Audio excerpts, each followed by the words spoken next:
365 дней в году песок медленно покрыл древние тайны, скрытые в горах Египта. Археологическая экспедиция, состоящая из группы ученых из разных стран, прибыла в регион в конце ноября 2020 года. В их распоряжении был современный инструмент, но их цель оставалась в облаке неопределенности. В тот день, стоя на склоне горы, они не догадывались, что вскоре столкнутся с находкой, которая изменит представление о древних цивилизациях. Внезапно один из исследователей, доктор Алиса Грин, заметила странные следы на песке. Они вели к небольшому обрыву, где сверкали каменные фрагменты. Группа собралась вокруг, когда она осторожно начала раскапывать участок. Каждый новый слой открывал все больше фрагментов, которые казались частью неведомого сооружения. С каждым движением лопаты предстояло новое открытие. Каменные блоки, украшенные загадочными символами, и осколки керамики. По мере раскопок стало очевидно, что это не просто случайная находка. Обнаруженные артефакты были необычно хорошо сохранились и явно имели большое значение. Доктор Грин подняла один из блоков, его вес составлял около 30 фунтов. На поверхности были выгравированы иероглифы, которые никто из команды не мог расшифровать. Ученые начали обсуждать, что это может быть: храм, гробница или что-то совершенно иное. Вскоре к ним присоединился доктор Адам Браун, специалист по древним текстам. Он внимательно изучил символы и заметил, что они не соответствуют известным иероглифам Древнего Египта. Это открытие привело к бурным дискуссиям. Команда осознала, что они могут быть на пороге научного прорыва. Работа была остановлена, когда местный житель, старый мудрец, подошел к раскопкам. Он заверил их, что в этом районе много лет назад существовала забытая цивилизация, о которой не осталось письменных свидетельств. Его слова вызвали настоящий шок среди ученых.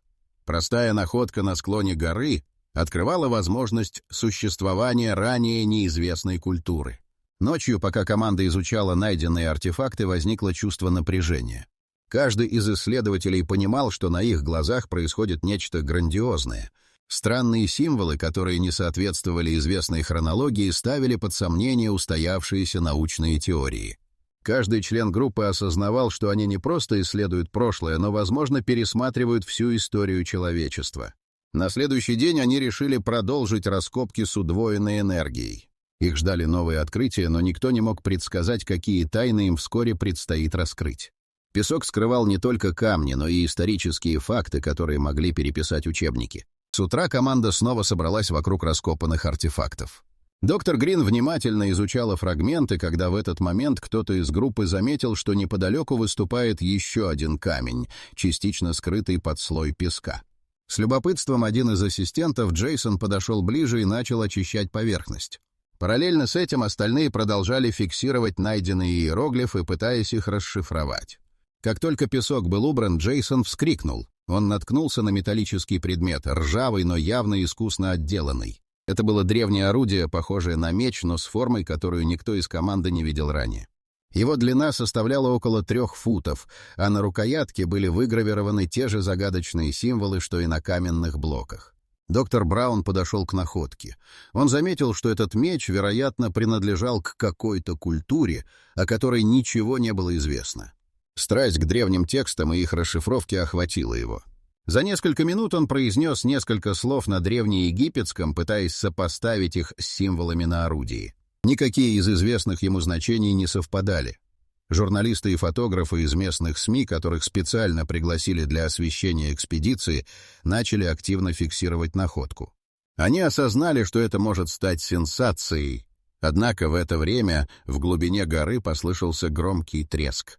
Все замерли, когда небольшой обрыв песка под их ногами начал осыпаться.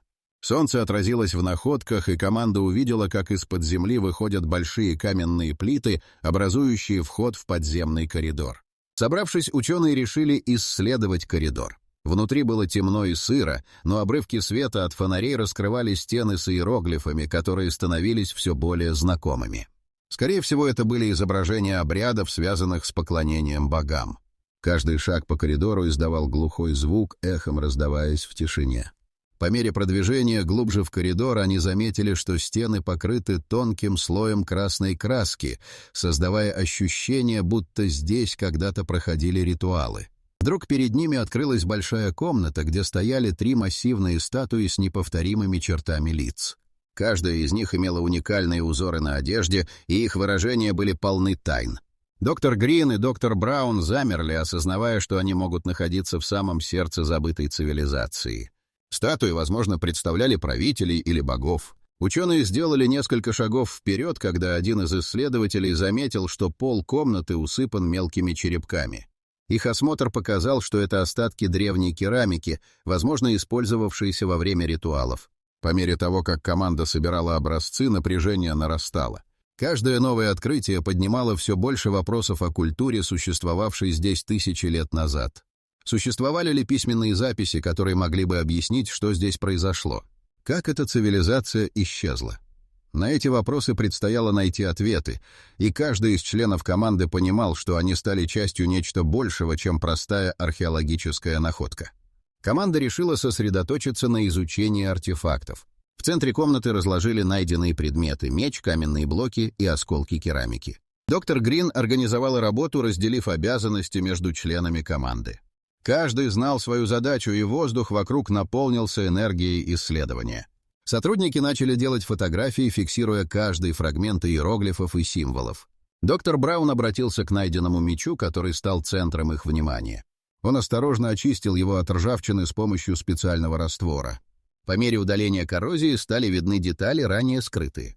На лезвии были выгравированы изображения, напоминающие сцены из боевых сражений и ритуалов.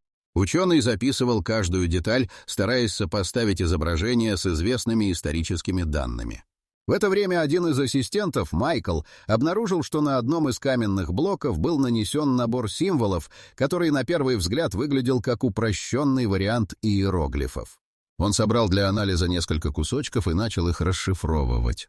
Его находка вызвала интерес у всей группы, и вскоре вокруг него собрались ученые, чтобы изучить детали. Доктор Грин попросила всех проявить осторожность, продолжая работу. Она вспомнила, что во время предыдущих раскопок в пустыне находили артефакты, содержащие неизвестные языки, которые после долгих исследований все же удалось расшифровать. Однако в этот раз ситуация была другой. Символы не напоминали ничего из ранее известных систем письма.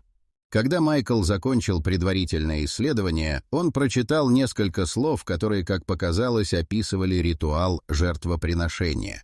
Это открытие повергло команду в замешательство. Литературные источники не упоминали о подобных практиках, что ставило под сомнение общепринятые представления о культуре того времени. Тем временем к исследованию подключился лейтенант местной полиции, вызванный из-за сообщений о странном поведении туристов в районе раскопок. Он допросил команду, пытаясь выяснить, что именно они нашли. Ученые объяснили ему, что их находки могут оказать значительное влияние на понимание древних цивилизаций. Лейтенант, хотя и был сначала недоверчив, вскоре заинтересовался. Он позвонил в местный музей, чтобы организовать встречу с экспертами. В это время команда осознала, что их находка стала известна не только среди ученых, но и среди широкой публики. Работа над артефактами продолжалась, и вскоре они обнаружили, что на одном из каменных блоков были изображены места, которые они сами недавно исследовали. Это открытие требовало тщательного анализа, поскольку могло указывать на местоположение других объектов. С каждым новым днем их находка становилась все более значимой, и исследователи начали осознавать, что они могут приоткрыть завесу над загадками древнего мира, оставаясь на пороге грандиозного открытия.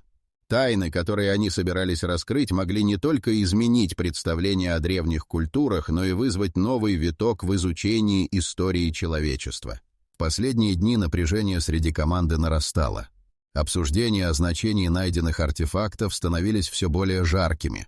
Доктор Браун, анализируя иероглифы на каменных блоках, начал осознавать, что они содержат информацию о доисторических династиях, о которых не упоминалось в известных источниках. Однажды, продолжая расшифровку, он наткнулся на фразу, которая указывала на некое потерянное королевство.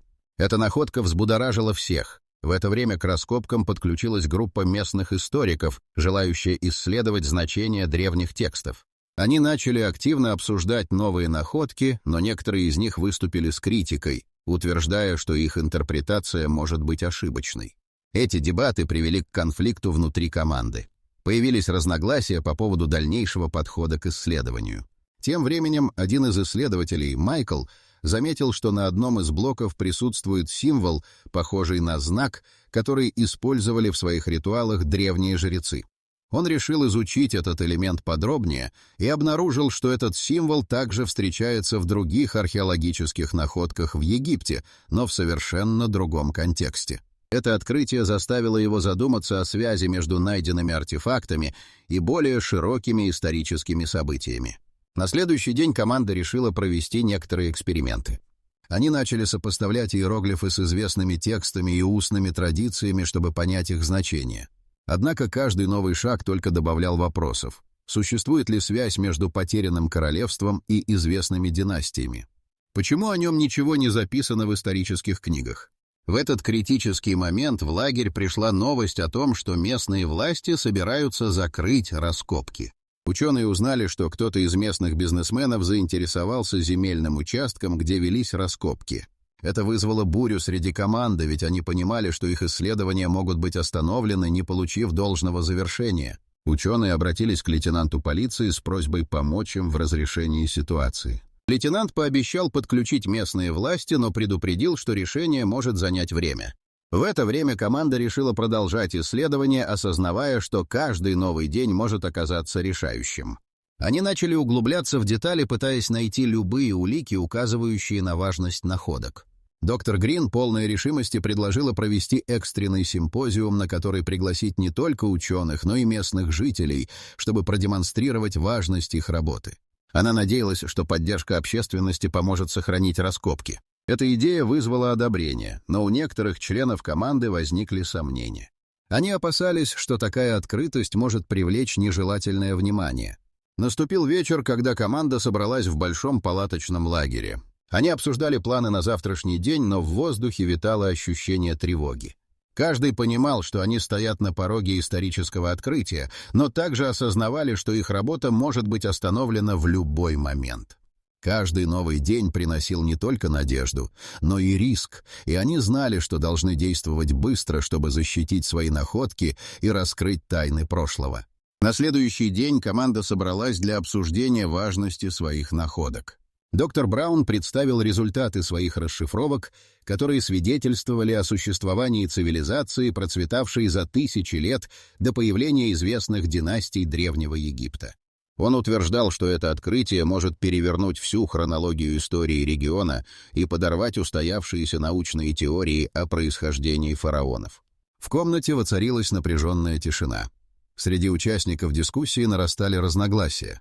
Некоторые ученые поддержали теорию Брауна, полагая, что находка может быть свидетельством ранее неизвестной эпохи. Другие, включая нескольких местных историков, считали, что это может быть ошибкой, которая приведет к недопониманию и манипуляциям с фактами. Напряжение нарастало, когда один из критиков жестко заявил, что экспедиция может заиграть с огнем, опираясь на непроверенные утверждения. Тем временем другой исследователь, Лиам, обнаружил, что в текстах, найденных на каменных блоках, упоминаются определенные географические места, которые совпадают с известными историческими локациями. Это могло означать, что потерянная цивилизация оставила следы своего существования не только в этой области. С его озвученной находкой наметился новый путь исследования, который привлек внимание всей команды. Вскоре было решено провести раскопки в тех местах, которые упоминались в текстах, чтобы проверить взаимосвязь. В это время лейтенант полиции, получив информацию от местных властей, сообщил команде, что они должны подготовиться к возможному закрытию раскопок. Это известие повергло ученых в шок, ведь их работа могла оказаться под угрозой. Команда поняла, что им необходимо действовать быстро, чтобы защитить свои находки и доказательства. На фоне этих событий некоторые бизнесмены из местного сообщества начали распространять слухи о бесполезности находок, пытаясь снизить интерес общества к раскопкам. Это создало дополнительное напряжение, ставя под угрозу симпозиум, который планировался на следующую неделю. Команда осознавала, что им необходимо продемонстрировать важность своих открытий, чтобы заручиться поддержкой и обеспечить продолжение работы. В разгар обсуждений один из местных жителей, который ранее посетил раскопки, вышел на связь. Он утверждал, что его предки знали о древней цивилизации и передавали легенды о ней из поколения в поколение. Это откровение стало для команды настоящим открытием. так как оно могло подтвердить их теории и дать новые перспективы для дальнейшего исследования. Однако некоторые члены команды начали сомневаться в том, насколько эта информация была достоверной. Лейтенант предложил организовать встречу с местным мудрецом, чтобы выяснить подробности о легендах и мифах, касающихся потерянной цивилизации. Это предложение вызвало споры, так как некоторые считали, что такой подход отвлечет от научного исследования. Тем не менее, команда решила, что это может стать важным шагом в понимании своего открытия и его значения для исторической хронологии. Каждый решал для себя, какова настоящая цена их находки и что они готовы сделать, чтобы защитить ее. Каждый шаг вперед становился все более рискованным, и команда понимала, что они должны быть готовы к любым неожиданным поворотам судьбы, которые могли бы повлиять на их работу и будущее открытий. На следующий день команда собралась для встречи с местным мудрецом. Они надеялись, что его знания о преданиях о потерянной цивилизации могут пролить свет на множество вопросов, которые у них возникли. В лагере царила атмосфера ожидания, когда старец, облаченный в традиционную одежду, наконец пришел. Его выражение лица говорило о многом, он был явно осведомлен о важности ситуации. Старец начал рассказ с упоминания о легенде, передававшейся из поколения в поколение. Он говорил о народе, который жил в гармонии с природой, использовал магические символы для связи с богами и обрел невероятные знания о звездах и времени. По его словам, этот народ обладал способностями, которые современное человечество забыло. Он упомянул, что цивилизация исчезла в результате великого катаклизма, и их знания были утеряны вместе с ними. Доктор Браун, заинтригованный, начал задавать вопросы о конкретных ритуалах и символах, упомянутых в легендах. Мудрец сказал, что многие из этих символов могли быть связаны с теми, что были найдены на артефактах. Это открытие вызвало волнение в команде, так как могло подтверждать их теории о том, что древние цивилизации обладали глубокими знаниями и технологиями. В это время, однако, конфликт внутри команды достиг своей кульминации. Некоторые ученые, желая сохранить научный подход, выразили недовольство тем, что они полагаются на устные предания вместо строгих научных данных. Этот спор стал так активен, что у многих возникло ощущение, что команда распадается на две враждующие стороны. Каждый пытался отстоять свою точку зрения, и обсуждение перешло в яростные дебаты. Мудрец, наблюдая за ссорой, неожиданно предложил провести ритуал, который, по его словам, мог открыть новый уровень понимания и связи с древними духами. Он уверял, что это поможет команде узнать правду о потерянной цивилизации и ее тайнах. Некоторые члены команды, несмотря на скептицизм, были заинтересованы. Возможность получить знания из первых уст казалась слишком заманчивой, чтобы ее игнорировать. Тем временем лейтенант полиции сообщил о том, что местные власти действительно собираются закрыть раскопки в связи с активизацией бизнесменов, желающих застроить территорию. Это известие добавило напряжения, и команда поняла, что если они не действуют быстро, результаты их работы могут быть навсегда утеряны. В условиях общей паники и растерянности команда приняла решение провести ритуал под руководством мудреца.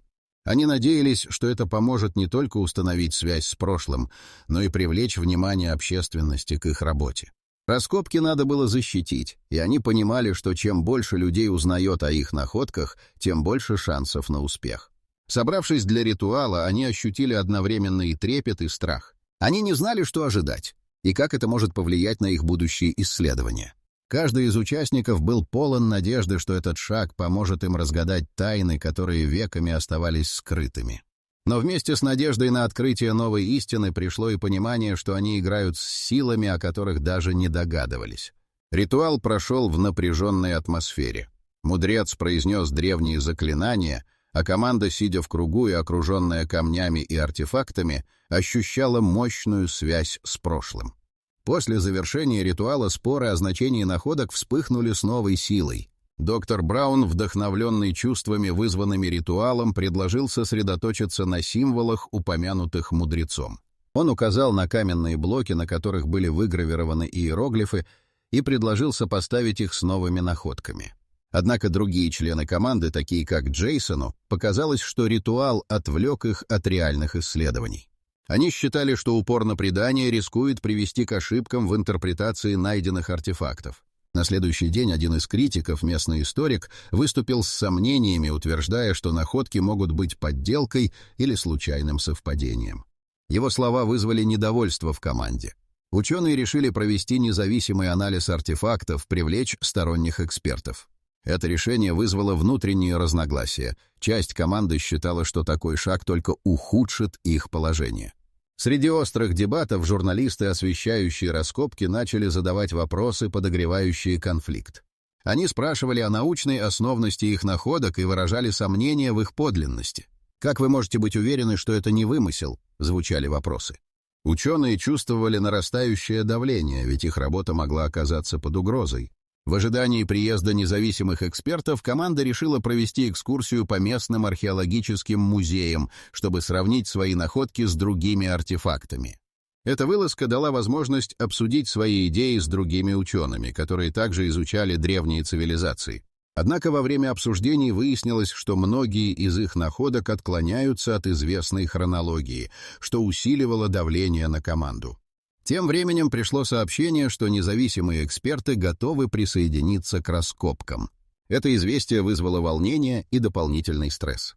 Ожидание их оценки стало источником беспокойства, и команда понимала, что результаты могут существенно повлиять на их репутацию. Доктор Браун оставался уверен, что они смогут доказать правильность своих находок, но другие члены группы начали задаваться вопросами о готовности к этому испытанию.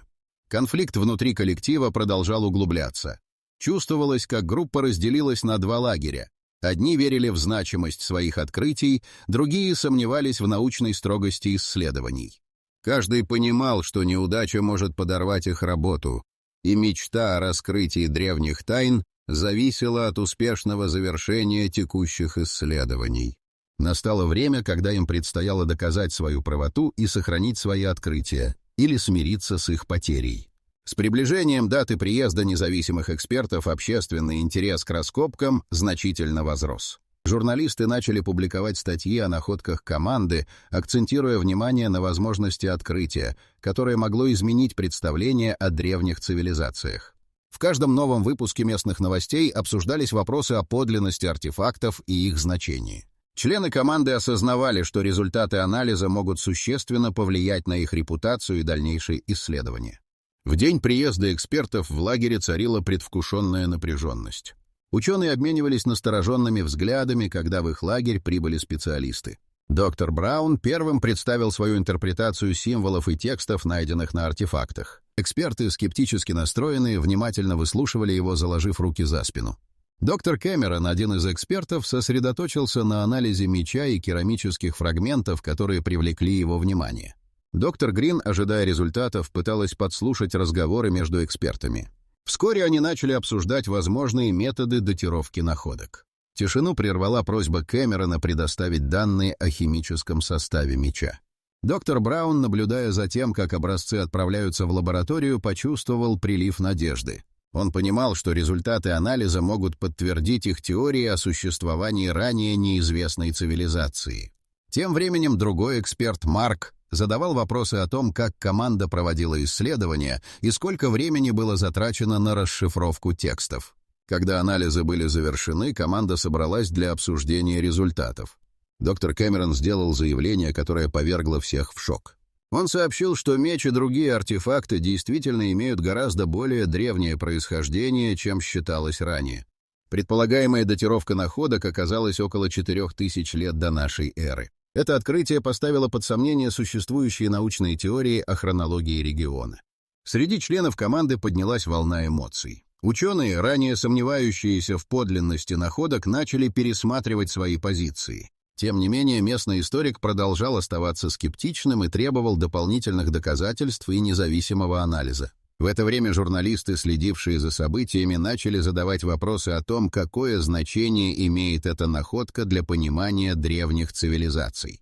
Камеры фиксировали каждую реакцию, и команда поняла, что их работа находится под пристальным вниманием. Каждый вопрос мог повлиять на восприятие их открытий.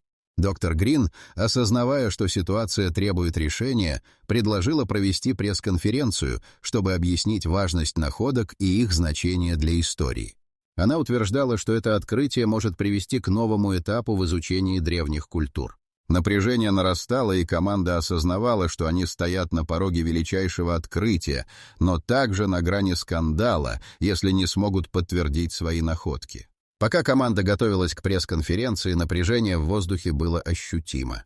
Каждый понимал, что этот момент может определить не только их карьеру, но и восприятие истории древних цивилизаций. С каждым новым вопросом и открытием они приближались к кульминации, где им предстоит столкнуться с самой главной тайной, которую они могли раскрыть. В день пресс-конференции команда собралась в своем лагере. Доктор Грин подготовила артефакты для демонстрации. Журналисты и ученые ожидали, что команда представит свои открытия, способные изменить понимание древних цивилизаций. В воздухе витало волнение, и каждый осознавал важность момента для своих карьер. Доктор Грин открыла конференцию, представив результаты анализов, проведенных независимыми экспертами. Она сообщила, что меч и керамические артефакты датируются примерно 4000 лет до нашей эры. Это заявление вызвало волну шока в зале. Журналисты начали задавать вопросы о том, как это открытие изменяет хронологию известной истории. Доктор Грин обратилась к картам, показывая местоположение артефактов и их значение. Доктор Кэмерон, один из экспертов, продемонстрировал результаты радиоуглеродного анализа, подтверждающие возраст находок. Он объяснил методику, использованную для определения возраста, что вызвало дополнительные вопросы от журналистов. Напряжение нарастало, и каждый новый факт оказывал влияние на репутацию команды. После пресс-конференции команда приняла решение продолжить раскопки в районе, указанном в древних текстах на каменных блоках. Они разделились на группы и начали углублять раскопки в предполагаемой зоне. Вскоре Лиам, один из исследователей, обнаружил обломки артефакта. Он осторожно откопал изящный сосуд, украшенный сложными узорами и символами. На нем были изображены сцены из повседневной жизни древних людей и знаки, не похожие на известные иероглифы. Доктор Браун отметил, что некоторые символы совпадают с теми, что были на ранее найденном мече. Это открытие указывало на взаимосвязь между артефактами и возможность существования общей культуры, которая могла предшествовать известным династиям. Обсуждения о значении сосудов и их связи с найденными ранее артефактами продолжались. В этот момент к команде подошел местный историк и высказал предположение, что сосуд может быть связан с ритуалами, описанными в легендах. Он указал на символы, которые могли означать больше, чем просто бытовые сцены. Ученые начали активные обсуждения, связывая новые находки с преданиями. Решение продолжить раскопки с учетом новой информации привело к новой волне исследований. Каждый найденный элемент открывал новые горизонты. Команда работала с удвоенной энергией, осознавая, что они на пороге грандиозного открытия, способного изменить их представление о древних цивилизациях. Вскоре после этого они нашли еще одну каменную плиту с выгравированными текстами, подтверждающими, что сосуд был частью более обширного комплекса ритуалов. Предполагаемая связь с поклонением неведомым богам открывала новые пути для исследований. Каждый артефакт стал шагом к разгадке главной тайны. Кто были эти древние люди и какое влияние они оказали на последующие культуры? Команда понимала, что они на грани открытия, способного изменить представление о древней истории. Через несколько недель после пресс-конференции команда продолжала работу с новыми находками.